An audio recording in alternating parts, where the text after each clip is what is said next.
Telangana assembly ఎన్నికల్లో ఓటమి తర్వాత బీఆర్ఎస్ పార్టీ అక్కడ అష్టకష్టాలు పడుతుంది. ఆ పార్టీ కొద్ది నెలల్లో కనుమరుగు కావడం ఖాయమంటూ కొందరు నేతలు జోస్యం కూడా చెప్పేస్తున్నారు. ఇలాంటి పరిస్థితుల్లో కేసీఆర్ అభిమాని ఒకరు విజయవాడ సెంట్రల్ నియోజకవర్గం నుంచి బరిలోకి దిగారు. ఆయన పేరు కొనిచేటి అని నారాయణ. అయితే ఆయన బీఆర్ఎస్ పార్టీ తరపున కాకుండా ఇండిపెండెంట్ గా పోటీ చేస్తున్నారు. బీఆర్ఎస్ జెండాలు పట్టుకుని తిరుగుతూ ఓట్లు అభ్యర్థిస్తున్నారు. తనకు ఒక్క ఛాన్స్ ఇస్తే కేసీఆర్ తరహాలో ప్రజలకు మంచి చేస్తానంటున్న కొనిచేటి ఆదినారాయణతో మా ప్రతినిధి భవానీ ఫేస్ టు ఫేస్. ఏపీలో బీఆర్ఎస్ పార్టీ లేదు, కనీసం తెలంగాణలో అధికారంలో కూడా లేదు. కానీ బీఆర్ఎస్ యొక్క జెండాలు అలాగే తెలంగాణ యొక్క కల్చర్ బతుకమ్మ అయితే మనకి ఏపీలో విజయవాడలో సెంట్రల్ నియోజకవర్గంలో కనిపిస్తున్నాయి. ఏంటో అనుకుంటున్నారా?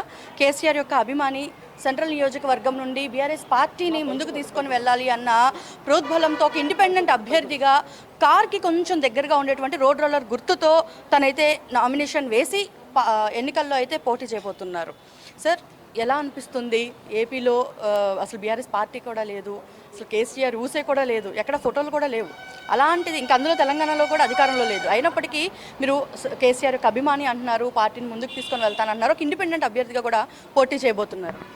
మా ధైర్యం కేసీఆర్ గారు, మా దైవం కేసీఆర్ గారు, మా స్వరం కేసీఆర్ గారు. ఆయన ఉన్నంత వరకు మాకు ఎటువంటి ఇబ్బంది లేదు.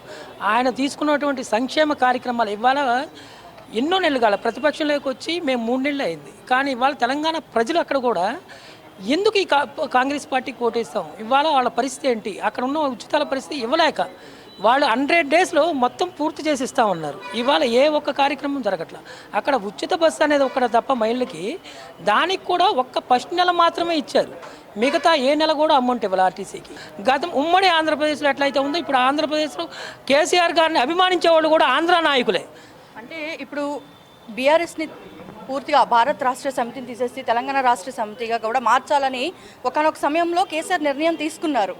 మరి ఆయన నినాదాన్ని ఏపీలో ఎలా ముందుకు తీసుకుని వెళ్తారు? ఏ విధంగా ముందుకు తీసుకొని వెళ్ళాలనుకుంటున్నారు?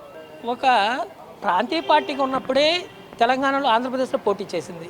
ఇవాళ బీఆర్ఎస్ పార్టీ ఒక జాతీయ స్థాయిలో పార్టీ పెట్టాం కాబట్టి దాని ఆ నిదానాన్ని మొత్తం రాష్ట్రం మొత్తం తీసుకెళ్లేదానికి, దేశం మొత్తం తీసుకెళ్లేదానికి మేము సిద్ధంగా ఉన్నాం.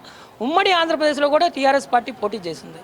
కానీ ఇవాళ ఆ పార్టీకి ఉన్నటువంటి అభిమానులు కానీ నాయకులు కానీ ఇక్కడ ఆంధ్రప్రదేశ్లో చాలామంది కొక్కులుగా ఉన్నారు. అందరూ కూడా ముందుకు వచ్చి మీకు సపోర్ట్ చేస్తాం, మీరు ఈ రకంగా ఉండండి, మీ వెనకమాల మేము ఉంటామని చెప్పేసి చాలా ప్రయోజనాలుగా నన్ను నా వెనకమాల నుండి వాళ్ళు నడిపిస్తున్న బట్టే ఇవాళ నేను ముందుకు సాగటం జరుగుతుంది. సెంట్రల్ నియోజకవర్గంలో పోటాపోటీగా ఉంది. బోండా ఉమా అలాగే వెల్లంపల్లి ఒక మంత్రి, వారితో మీరు తలపడబోతున్నారు. మరి మేనిఫెస్టో ఏముంది సార్? మా మేనిఫెస్టో ప్రజలకు కావాల్సిన మేనిఫెస్టో.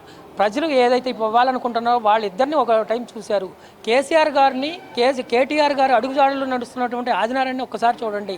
అంటే మీరు చెప్పేంతా కూడా సిపిఎం బాబురావు గారు చెప్తున్నటువంటి నినాదాలకి దగ్గరగా కూడా కనిపిస్తున్నాయి. ప్రజలకి ఏదైతే మేలు చేస్తామో దానికి సిద్ధంగా ఉండేదానికి మా నిదానాలు కూడా అదే రకంగా ఉంటాయి. బాబురావు గారి సిద్ధాంతాలు, వాళ్ళ సిపిఎం పార్టీకి వాళ్ళ సిద్ధాంతాలు ఒక రకంగా ఉన్నాయి. మరి పార్టీ నుండి మీకు ఎవరిదైనా సపోర్ట్ వచ్చిందా? మరి ప్రచారంలో భాగంగా ఎవరైనా వస్తామని చెప్పారా? మీరు ఏమన్నా చిన్న చిన్న స్ట్రీట్ కార్నర్ మీటింగ్స్ లాంటివి ఏమైనా పెడితే మరి పెద్ద నేతలు ఎవరైనా వచ్చి సపోర్ట్ చేస్తారు? ఎందుకంటే ఏపీ మొత్తానికి బీఆర్ఎస్ జెండా పట్టుకొని ఎన్నికల్లో తిరుగుతున్నటువంటి అభ్యర్థి మీరే కాబట్టి.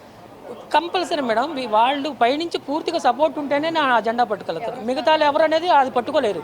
కానీ ఆ జెండాకున్న వాల్యూ తర్వాత కేసీఆర్ గారు నా మీద చూపించుంటే అభిమానం, వాళ్ళ ఫ్యామిలీలో ఒక నెంబర్గా మీరు ఉండండి.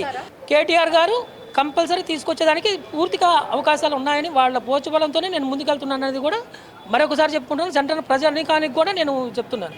అంటే బీఆర్ఎస్ అక్కడ తెలంగాణలో అధికారంలో లేకపోయినప్పటికీ ఏపీలో మాత్రము కేసీఆర్ యొక్క అభిమాని ఒక్కరే, కొనిజేటి ఆదినారాయణ ఇండిపెండెంట్ అభ్యర్థిగా కేవలం బీఆర్ఎస్ జెండాని పట్టుకొని రోడ్డుల గుర్తుకి ఓటు వెయ్యండి అంటూ కూడా కొనిజేటి నారాయణ అయితే సెంట్రల్ నియోజకవర్గంలో బతుకమ్మలను పట్టుకొని తిరుగుతున్నారు. కేసీఆర్ని అభిమానించే వారు ఉన్నారు కాబట్టే నేను ఈరోజు ఏపీలో తిరుగుతున్నాను అంటూ కూడా కొనిజేటి నారాయణ అయితే తెలుపుతున్నారు. సో ఇది వెరైటీగా ఉంది చూసినప్పటికీ, బట్ ఇదంతా అభిమానంతోనే చేస్తున్నాము అంటూ కూడా కొనిజేటి ఆదినారాయణ తెలుపుతున్నారు. వీడియో జర్నలిస్ట్ నానితో భవానీ, సిటీ 24/7 విజయవాడ నుండి.